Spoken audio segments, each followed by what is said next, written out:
How to withdraw money from Sweatcoin to Cash App. I'm going to explain how this works. You have a few different options. The first one is winning rewards. So right here you will click on rewards at the bottom and you have the option of winning different gift cards. You can earn a Cash App gift card. Here you can click on get scratch card, and as long as you're lucky you will win, and if you win then you can redeem that balance to your Cash App.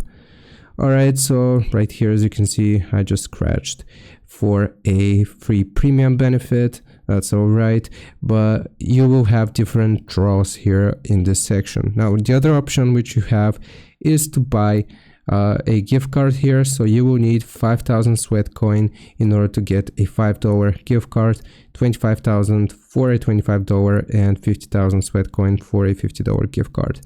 It's going to be for Amazon, Spotify, Google Play, and more.